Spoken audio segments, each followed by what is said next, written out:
A little chilly. A little chilly, a little frustrating.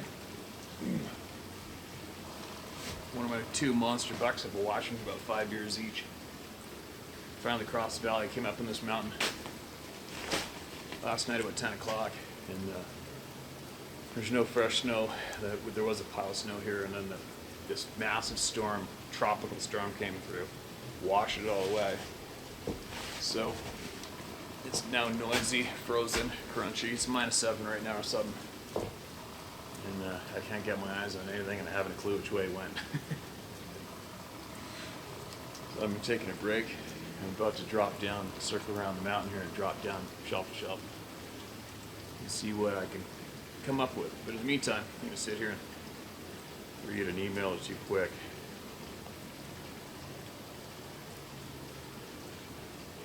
Alright, listen to this. There's a trailhead right in the campground. I've been searching for a place to take my Jeep and my new girlfriend. I want to really put it to the test and see what this chick was made of, too. I put in the time building my Jeep. I won't go down the list, but suffice to say I spared no expense. I found this place and decided to plan a trip. This is my first camping trip I've gone on in years. It was late fall, absolutely beautiful out.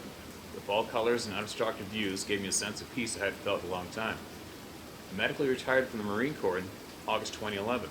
At that time of this trip, I'd been back home for a few months. After hitting all the local hangouts in Toledo, Ohio, I'd grown tired of seeing quickly. Not much had changed in the years I've been gone. The people were doing the same, literally, a boring and unrewarding city suburban existence. I'd been home on leave sporadically over the years. Going home to stay really was super different for me. Looking back, I'd never admit it then, I was going through some rough times. Following the summer spent in Montana, the next fall I walked down the street my parents lived on, going to my friend's house. With nothing but the clothes I had on and my wallet, the two of us were picked up by the recruiter. Early before the sun came up on October 19, 1996. Everything was done. We had completed the requirements for joining, and this is the day we left for boot camp. 15 years after that fateful walk to leave for boot camp, this takes place at Caryville Campground near Luther, Michigan. This was a Monday night. We had arrived Friday. There were a few other campers in the campground over the weekend. Sunday night, we were the only ones left. We enjoyed the solitude, and the peace, and the quiet. We hit the trails Monday morning, and it was quite an experience exploring that section of the trails. They were more beautiful, and the challenges were more fun, too. This area is more hilly and wooded. It really felt like the type of trails I want to experience. The trail sections from a couple days before were cool, but not what I'd envisioned when planning the trip. Those sections were flat and open, mostly sand trails. Lots of logging trails leading to dead-end clear-cut areas. There are over 300 miles of off-road vehicle trails and 700 plus miles of cycle trails in a loop accessible from a trailhead at our campground. All in the backwoods of western central Michigan. We never went down a hardball road. It was all trails. Such an awesome place. So my girlfriend and I are in my tiny mountain hardware backpacking tent. It was raining progressively harder throughout the evening into the night. All of a sudden we hear someone talking. It wasn't super close. We looked at each other motioning to be quiet so we could hear. A few moments go by and then we hear distinctly the sound of two voices. We couldn't make out what they were saying. It seemed more clear and closer to the first. I wonder if they were getting closer.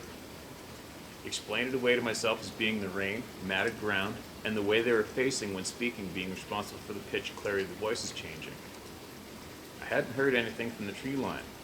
We thought we were the only ones in the campground, but quickly rationalized other campers must have showed up while we were out in the trails in the Jeep. We had after all come back after dark. It was possible we just missed seeing other campers. After that it was quiet for a little while. I was drifting off to sleep when she panicked, super quietly urging me to get my pistol. While I was reaching my bag for it, through the rustling of zippers, nylon tent material sleeping bags, and the backpack, I could plainly hear the voices that seemed to be inside the perimeter of her campsite. That was unsettling. As soon as I opened the tent and stepped out into the rain, barefoot, and in my boxers, they stopped talking. I peered into the woods with a very bright flashlight, pistol in hand. I didn't see anyone or anything. She was already putting her shit on, heading for the Jeep. She never got back out of it. I stood there for a few minutes getting soaked and chilled to the bone in the 38-degree rain. I turned to walk to the Jeep, and as soon as I did, there was a voice coming from exactly where I'd been looking. I turned back and didn't see anything. At this point, she is freaking out, saying someone is out there and they're thrill killers.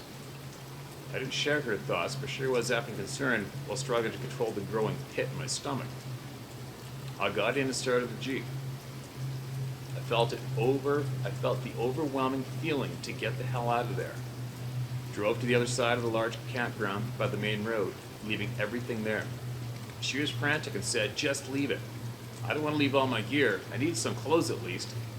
Some of that stuff I bought just for this trip. In fact, some stuff I didn't need, but I got for her comfort. I wasn't about to just leave it. I continued to drive around the campground, looking for and hoping to find someone else who may have showed up. Nope, we were definitely alone. This place was pretty remote too, so we drove back to the front of the road. We talked for a minute. She actually talked, I listened. She wanted to go. I wasn't leaving without my gear. This didn't set well with her, and boy, she panicked, and now being difficult as hell. I drove back over to our site, pointed the lights at the woods where the voices came from, grabbed my flashlight, got out, and was grabbing armloads of stuff and throw it in the back of the Jeep, tent and everything wadded up wet. I noticed that the cooler was under the picnic table, and then noticed the table was not in its spot. It took a second to see the effing thing was upside down a few feet from its spot. I didn't see it at first. It wasn't registering with me in that moment. I felt dread and the sense I was being watched. I drew my pistol and flashlight, looked around for the cooler, thought to myself, where the F did I put it? Still trying to rationalize. Then I shined my light into the trees. I walked into them and reoriented the angle of my light. There, a few feet in the tree line, was my cooler, upside down, covered in mud. This is a Coleman marine grade cooler and is about 40 inches long, and it had to weigh over 100 pounds with all of our shit in it and ice. We planned on staying till the following Wednesday. I had a ratchet strap around the cooler to keep out the animals. I thought, great, all this for a black bear or cougar. I knew raccoons couldn't get the cooler up under the table, but how does a cat? A bear I could rationalize. I didn't even think the voices were related to the cooler in that moment. For only a moment, though. The fear that welled up in me was the most primal sense of dread I've ever experienced. I had a strong inkling to turn around and run for the Jeep. I looked hard into the trees. Then I became aware what was responsible for this is what's responsible for those voices. It seemed like forever I was standing there, mind racing. It was only a few seconds because his girlfriend wasn't having this.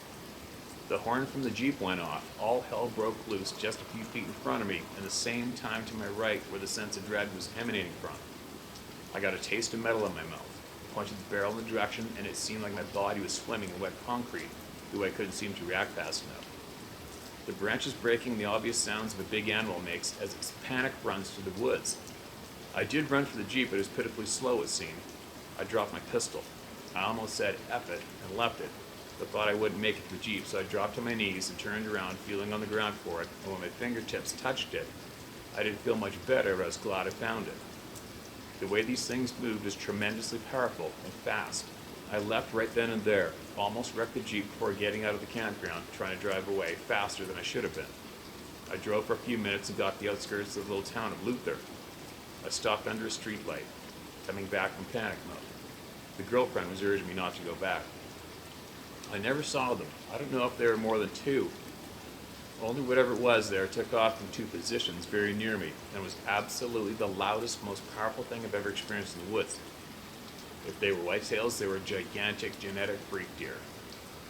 I don't know if I was the horn or the fact I was reacting that made them bolt. I didn't consider Sasquatch until years after, and watching a few of your videos. Honestly thought I was having a momentary misperception or something due to some post-traumatic stress triggered by the fear reaction I was having. I've never stopped thinking about it, honestly, especially when I'm going into the woods. I'm not much for hunting. Two-legged hunting ruined it. It's not nothing like it was when I was a kid. I still take camping trips and love to hike. I go to southern Ohio, near Old Man's Cave and Hocking Hills a lot. I've never been back to Caryville Campground or the MCCC trails. Wow. That's a pretty unnerving experience. You still dating that same chick? I'll bet you're not camping with her anymore. I'll bet she's not camping. I don't think it's possible for anybody to not think about their experiences nonstop after they have them. They go back in the woods. Look where I am.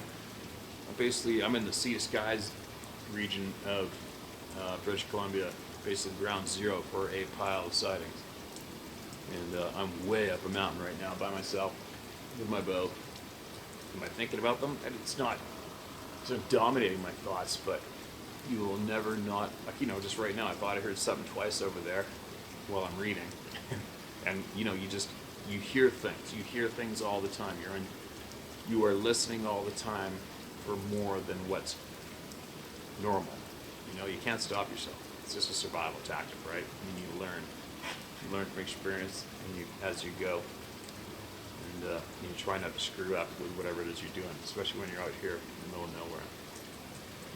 But anyway, thanks for sending that email in. And if there's, there's a lot of you out there, a lot of people out there are listening to these emails, and they've had experiences or they have knowledge that they could share with everybody that would help, especially you government workers, especially you military guys. I know I've been in contact with a handful of you guys, and I haven't had permission to share what you've shared with me publicly, maybe one day. But I just hope that everybody gets brave, stops being scared, and bands together and shares what they know with each other. Because we are all we have. We are all we have is each other, right? When it comes to truth and knowledge. The government's not going to do anything for us. All they're going to do is take from us. So anyway, if I could encourage any of you people out there who have solid knowledge, just share it. Don't be scared, all right? The human being is the most insecure, scared herd animal on the planet, on average. On average, human beings are very insecure and very, very scared. And I was noticing a big buck rub right there. I hadn't noticed yet. But humans are very scared on average. And it sure would be cool if humans stopped being scared, wouldn't it? Imagine how far we could get if everybody wasn't scared of anything. That'd be frickin' awesome. Anyway, I'm going to get moving. I might stop and read another email at my next destination if nothing happens between now and then.